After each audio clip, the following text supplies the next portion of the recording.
October 31st. Happy Diwali, celebrate the festival of lights. World Cities Day. It aims to highlight the crucial role of young people in addressing urban climate challenges and promoting sustainable urban development. National Unity Day. The day aims to foster national integration, unity, and harmony among citizens. It commemorates the birth anniversary of Sardar Vallabhbhai Patel.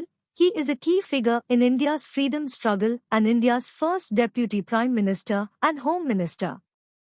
Indiragandhi Vardhanti. She is the first and only woman Prime Minister of India. C.K. Naidu birth anniversary. He was the first captain of the Indian Test cricket team and the first cricketer to receive the Padma Bhushan award.